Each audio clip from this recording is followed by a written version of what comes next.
Hi everyone, Jeff, your executive gardener here. Hey, I want to show you an episode here today. It's my second follow-up, and this follow-up has to do with the community garden that we started here in Missouri City, Texas, a suburb of Houston, Texas. And I'll show you some video clips here. If you'll take a look at these video clips, let me show you what this barren piece of parkland looked like before what the video you see today looks like. So take a look at a few of these clips.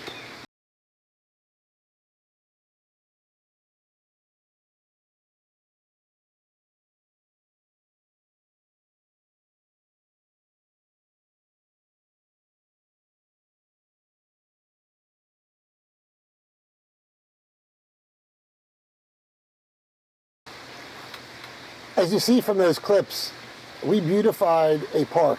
This park was nothing but dirt and barren land.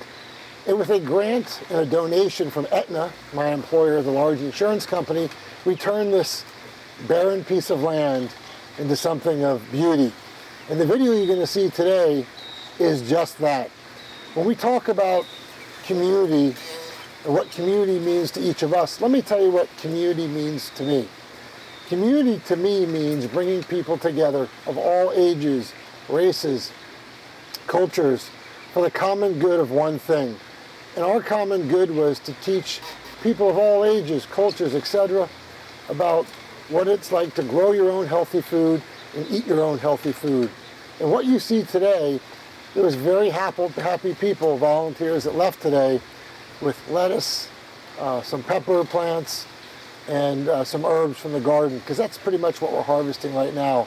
But as you'll see from this video, the eggplant, the squash, the tomatoes, and other things, okra, will be done shortly as well.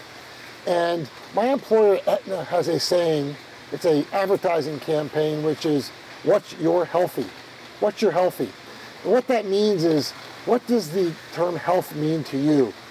And the term what's your healthy means to me, Jeff Bernhard, a sense of community.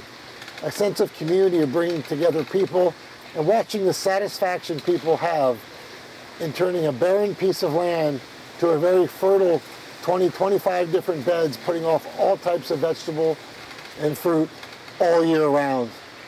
So this is extremely enjoyable for me to watch, to be a part of, and to be a part of the women and men who make up this garden. So each of you can do this in your community. You need to get a sponsor, an executive sponsor, like an Aetna or perhaps a Home Depot or other company. But there's barren parkland that the cities and towns own all over each of our communities, and you can turn that into something promising. The next steps to this community garden will be getting the high school across the street involved and teaching the children the importance of growing your own food and the importance of eating healthy and nutritious, and what that does to your body. And hopefully some of these children, these kids, young adults in high school will want to matriculate in this and get to Texas A&M or any of the universities in your area and decide to take it as a major. So I hope you enjoy this video. It's on the community garden we built here in Missouri City, Texas. Enjoy. Everybody, this is the tomato bed. So I have a little bit of a competition today with the wind, and I apologize for that, but this is at the community garden that we built here, and you'll see the tomato bed is just going gangbusters. When we built the community bed, we probably made some mistakes in that we put too many tomatoes together. They didn't figure how much they would vine, but if you can see these, it's unbelievable. And as you'll see here, there's a ton of little cherry tomatoes that are forming throughout, but when they planted, I guess we didn't supervise well enough, but that's okay. There's cherry tomatoes in here mixed up with regular, probably hybrid type tomatoes, like the bush tomatoes, but you can see they're absolutely going gangbusters here. And so this is the tomato plants. As I scoot around here, the rest of the community garden, you'll see a lot of stuff going on here. I'll give you a tour, an upfront tour of some of the stuff, but I got to tell you, everything here is so lush and so green. And what made the big difference here is we invested in the soil up front, the irrigation beds, and all of the things that make gardening great and plants grow great. You can see from a distance you have some people in the community working here and tending to the beds. So I'll get up close look at some of these things and show you what's growing on the beds. But just to scan away here, as most of you know, we have 20 beds and various spring and summer items planted in the beds. Take a look at them. We have a lot of people in the community working here. So what a community garden about to me is bringing people together of all ages, races, and cultures over a common cause, which here is healthy food. So I consider this community garden a success, but let's take a look at some other stuff close up. So what you're looking at here is some squash that were grown, and you can see inside there, it's kind of cool, you got a bee doing its work. If the bees don't pollinate male squash flowers and female squash flowers, nothing happens. No squash grow. We have a good supply of honeybees here. You'll see this one at work. And there's a squash, and there's plenty of others. There's another one growing down there. Beautiful squash, and there's a whole bed of squash that we have here that's doing very well. On the other side, you can see that we have, looks to be cucumbers. So with all these yellow flowers in here, we have tons of honeybees here pollinating. But again, if you can take a look at this, the squash looks dynamite. Look how green and vibrant it is. Another squash plant there. And then I'll pan over.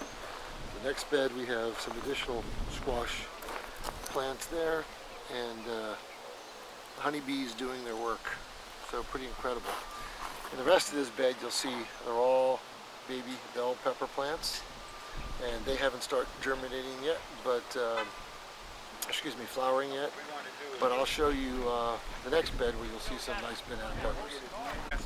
Sweet banana peppers. We have sweet banana peppers here in the garden, and there's a whole bed of them right here, as you can see. There's some down there, but I want to show you something here, because here's one with plenty of flowers and some peppers growing. But when you use good soil, look at this soil, man, oh man, it is so rich that it's got all the nutrients that the plant needs, and it just does a wonderful job of putting out fruit here. So each of the pepper plants, some are younger than others, are growing very well in this garden, in this bed. So here's a bed of, I think, butter crunch lettuce. And if we don't get this out of the ground soon, we're going to have some issues because it's going to bolt. So that's going very well. I believe that's parsley in the bed, and more lettuce. So again, another bed of lettuce here as well. And then at the end of each bed, what we typically do is put an herb. So here's a nice basil plant, and all the volunteers in the garden here typically take lettuce and some parsley and some herbs out of here. Pretty soon we'll be able to take peppers and so forth. So an example of all the lettuce that's growing. But as you know, in the summer here in Houston, we won't have much time for the lettuce before it just starts flowering. What you're looking at here is a whole bed of cucumbers. Each of these beds are about 25 feet long, about 4 feet across. But again, at the end of each of these beds, we put, this one's rosemary, and we have an herb at each at the end of one of these beds. But we will probably in this garden harvest, man, probably 50 to 75 cucumbers. Everything's doing well, individually irrigated. So here's one of the tomato beds. Take a look in here, and it's pretty thick. Again, I said we probably planted these too thick, but if you look at it, there's a few tomatoes there, some tomatoes there, and these aren't the cherry type tomatoes, so I think they're the bush hybrid tomato, so you'll see some there. But all within here you have tomatoes, and you know, it's really nice because when you have the wind blowing like it is now, look how pretty that scene is. Man, it's gorgeous. Look Look at this scene overlooking this batch of tomatoes. Even though it's in too thick, looks great. But with this wind, you see these tomatoes, as most of you know, tomatoes are self-pollinating. So once they shake a little bit, they pollinate each other, and the bees help us as well. But plenty of flowers in there, and if you kind of reach in there again, take a look at this. There's hidden gems in there, all these tomatoes. In some ways, I think it could help us because it'll keep, if it's this thick, it may keep the birds from pecking at the tomatoes, but very lush tomatoes throughout here.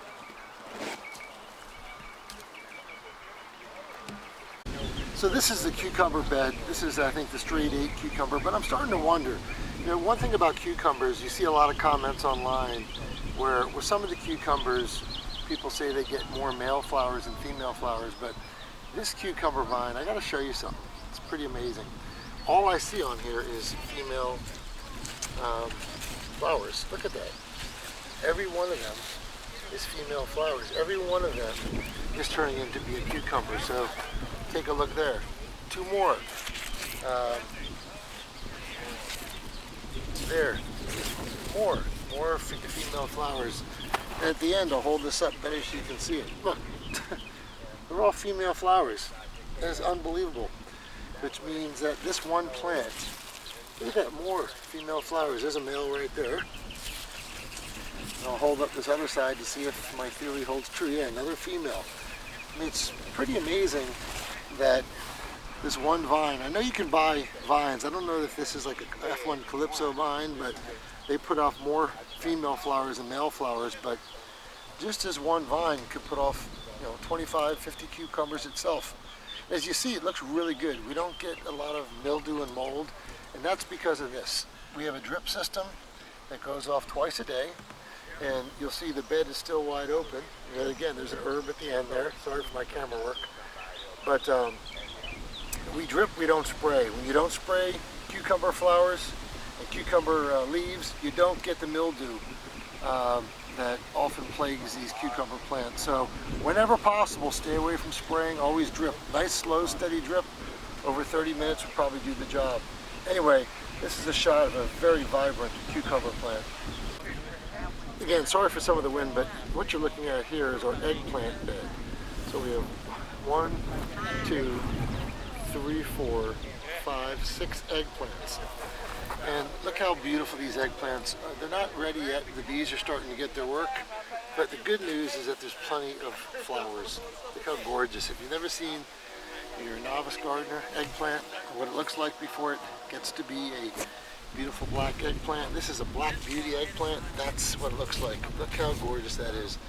There's something very spiritual about gardening and the vibrant colors that come out. But anyway, they're looking good. One of the other things I wanted to say about the eggplant, which I really like, is that there's ladybugs all over this, and that's really nature's way of cleaning up your plants, the aphids and so forth that may get on the plants. So anytime you see plants, and I'm trying to find one, I saw a few of them a second ago. There's one right there. You see ladybugs, like what I'm tuned into right there, that's a good thing. The ladybugs do the work of removing the detrimental insects, such as aphids on these plants, and they're all over the place. I just saw one there, but there's another one right there. But they're doing our work for us. When we're not here, they're eating the bad insects. But again, I'll come back to this later in the season, but we're going to have a good amount of eggplant. So here's our Black Beauty eggplants.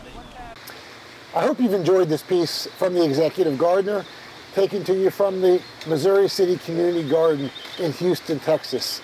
This is a lot of work, a lot of dedication by a lot of good people, but as you see, we're starting to put out a good product. I'm going to continue the series on building a community garden and hope that each of you, wherever you are in the world, can learn from this, get with a company, get with a dedicated nonprofit organization, and turn a barren piece of land into a very fertile producing land that produces food for the community and brings people together in a sense of community. So my question to you is, what's your healthy? How can you make a difference in the community that you serve? It's easy to do with a bunch of dedicated people and a little bit of funds. I hope you've enjoyed this video from the Executive Gardener series and the Executive Gardener channel. Give me a thumbs up at the bottom if you like this. Also, please leave a comment. If you have any questions, please ask me questions on how we went about doing this in the comments section. And what the Executive Gardener channel is all about, I don't know everything about gardening. It's about teaching each other and learning from each other and being very humble in this gardening community on YouTube. So if you have a friend that's interested in starting a community garden or just starting a garden in their backyard, please pass this on to them. So again, I hope you've enjoyed this video from the Missouri City Community Garden. And again, sorry about the wind. It was a bit windy today, but I think you get the idea. Make it a great day.